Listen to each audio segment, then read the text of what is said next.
Hello students देखो ये MIL Odia इतिहास गोटे उदाहरण हिसाब से नवा लेखिबा प्रणाली एवं मन रखिबा प्रणाली विषय में तुमको ये कहबी जब भी तुम गोटे लॉन्ग क्वेश्चन मॉडल लिखुछ पिला माने तो तार लेखिबार शैली उपरे तुमको मुझे व्याख्या करी ये गोटे मॉडल आंसर देखी देख मैंने माइंड मेकअप केमती करके तुम रखिथो जे एग्जाम रे लिखिबो केमती ओके। तो अच्छा जो पिला मन चैनल को नुआ आस चैनल टी सब्सक्राइब करनियो ताले आम विचार करवा केमती कौन लिखा वो मन रखा।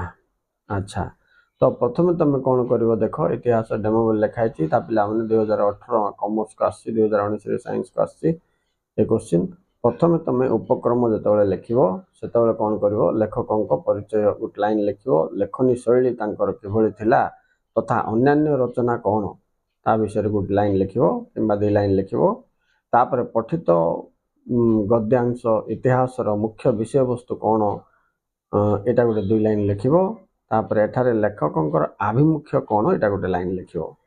तो ये गला तुम इंट्रोडक्शन तापर तुम कौन कर जो विषय वस्तु तुम लेसन भितर पढ़ीच ताकू तुम कौन कर पॉइंट वाइज नोट करके रख किंतु ब्रीफले मो भाया लिखिदेले भी भल जमीक देख एक इतिहास अध्ययन कौन इम्पोर्टेंस रही उपयोगिता रही विषय रे आसला पॉइंट गोटे विषय 3-4 लाइन लिख नेक्स्ट पॉइंट से 2 नंबर पॉइंट रे प्रकृति नियम और मनुष्य जीवन केमती अतप्रोत भाव जड़ित से दर्शाई सीटा लिख 3 नंबर पॉइंट रे मु सूक्ष्म दृष्टि संपन्न और बुद्धिमता मनुष्यर और आज मनीष विषय से कौन दर्शाई तुम टे फाइंड आउट कर।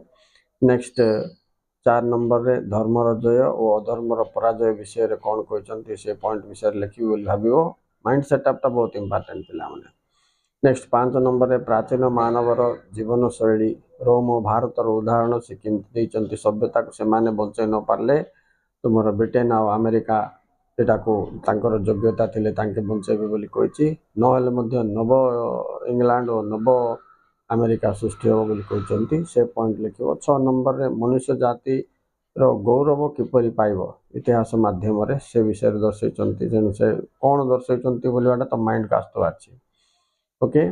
तापर देख समाज गठन रे जातिर योग्यता विषय रे से दर्शाई ता कथा कौन से मन पड़ुछि कि नहीं तुमको देख नॉलेज जाकि से हिसाब रे तुम सेट कर माइंड सेटअप कर तापर स्वजाति और स्वदेशर संकीर्णता को परित्याग करी तुम किभली मानव समाज गठन करि पारिबो और मानव समाज उन्नति आउपरे किभली निर्णय होता है ये ज्ञान से इतिहास रे हमको प्रदान करचंती बोलवा जिनस को टोटल लेसन को तुम ब्रीफ करके एमती पॉइंट वाइज माइंड सेटअप करते आ विषय लिखी से विषय लिखी से विषय लिखी बोले तुम लिखवाटा आउ डिस्टर्ब हेन पे आराम से लिखिक जीव ठीक सेमतीका जब आम देखा पुष्पपुर वर्षा वरण जदि कृष्णचंद्र तुम पाणिग्राही लिखिं तार भी सेमतीका उपक्रम लेखकों परिचय लिख लेखकों नीति आमती से पाठर टे आभिमुख्य लेखक जन्मभूमि से किमती उत्कल प्रति स्नेह ममता देखते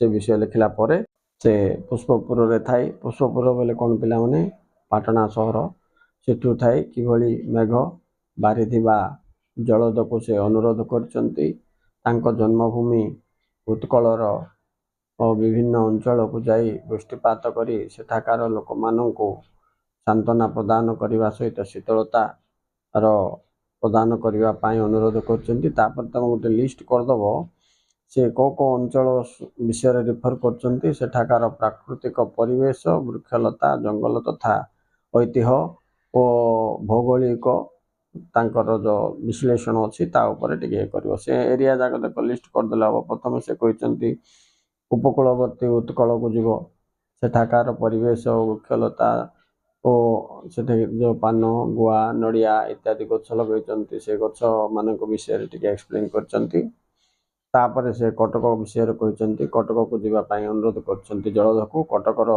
ऐतिह्य तथा बारवाटी दुर्ग किभली इतिहासर एक साक्षी रूपे दंडायमान सेठाकार लोक मानकर त्याग और बलिदान इत्यादि विषय रे अध्ययन बा देखिबा से कहते यही कटकरू अजय बाहिनी झटिका बेगरे ଦୁର୍ଗାନ୍ତରକୁ ଗତି କରୁଥିଲା। ଏଠାରେ ରହିଛି ସ୍ମୃତିପୂତ ବିଡ଼ାନାସୀ ଓ ବାରବାଟୀ ବୋଲି ସେ ଦର୍ଶାଇଛନ୍ତି। ଏଠାରେ କବି ଜ୍ଞାନୀ ଗୁଣୀ କର୍ମୀ ଉତ୍କଳର ଉନ୍ନତି ପାଇଁ ଜ୍ଞାନ ଦୀପ ଜଳାଇଥିଲେ। ତେଣୁ କଟକ ଅଞ୍ଚଳକୁ ଯିବାରେ ଯେମିତି ବାରିପାତ ନ ଭୁଲିଯିବ ସେ ବିଷୟରେ ଧ୍ୟାନ ଆକର୍ଷଣ କରିଛନ୍ତି। ତାପରେ କୋଣାର୍କ ବିଷୟରେ ମଧ୍ୟ ସେ ଦର୍ଶାଇଛନ୍ତି।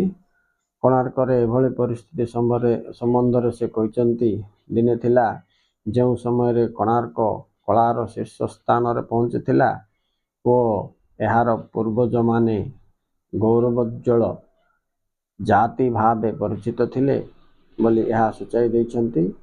ତାପରେ ସେ କହିଛନ୍ତି ପୁରୀ ନୀଳାଞ୍ଚଳ କ୍ଷେତ୍ର ବିଷୟରେ, ଯେଉଁଠାରେ ଶ୍ରୀଜଗନ୍ନାଥଙ୍କର ଅବସ୍ଥାନ ବୋଲି ସେ କହିଛନ୍ତି। ଏହାକୁ ଉତ୍କଳ କମଳର କେଶର ବୋଲି ସେ ଦର୍ଶାଇଛନ୍ତି।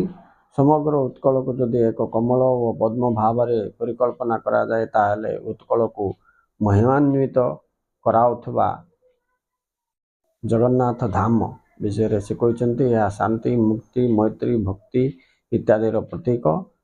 ସେ ବାରିପାତକୁ ବା ମେଘକୁ ରିକ୍ୱେଷ୍ଟ କରିଛନ୍ତି ଯେ ଏ ଅଞ୍ଚଳକୁ ମଧ୍ୟ ସେ ଯିବାର ଆଦୌ ଭୁଲିବେନି। ପୁରୀ ତାପରେ ସେ ସେଭଳି ସମ୍ବଲପୁର ଅଞ୍ଚଳ ଆଡ଼େ ମଧ୍ୟ ଜଳଦକୁ ଯିବା ପାଇଁ ଅନୁରୋଧ କରିଛନ୍ତି।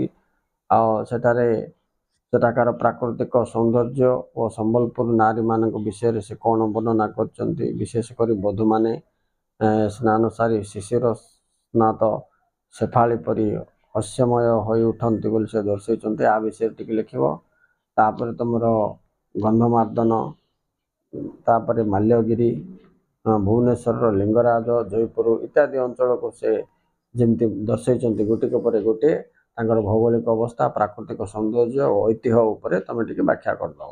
ତେଣୁ ଲିଷ୍ଟ ପ୍ରଥମେ କରିଦିଅ। ମନେ ରଖିବାକୁ ସୁବିଧା ହେବ ପିଲାମାନେ।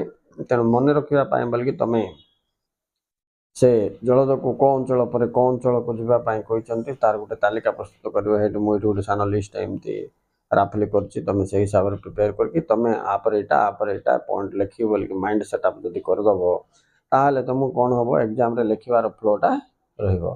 ଓକେ, ଆଗ ତ ଲଙ୍ଗ୍ କୋଶ୍ଚିନ୍ ଯାକ ଯେଉଁଟା ଅଛି ପିଲାମାନେ ମୁଁ ଅଲଗା ଭିଡ଼ିଓ କରିକି ଲୋଡ଼ କରୁଛି।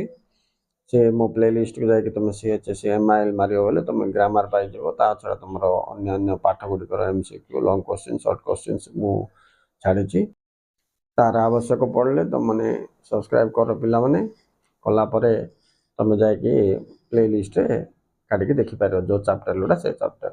ଆଉ important 2 marks, 1 marks, 3 marks long କୋଶ୍ଚିନ୍ସର ମଧ୍ୟ ମୁଁ ରିଲିଜ୍ କରିସାରିଛି। ତୁମେ ଯାଇକି ଦେଖିପାରିବ। Okay students, thank you very much for watching. Please join the channel ସହିତ ଯୋଡ଼ି ଯାଇଥିବା ପିଲାମାନେ history, political science, economics, sociology, home science, English ସବୁ ସବଜେକ୍ଟର ତୁମକୁ ଏକାଠି ସବୁ କିଛି ମିଳିଯିବ। Okay, bye.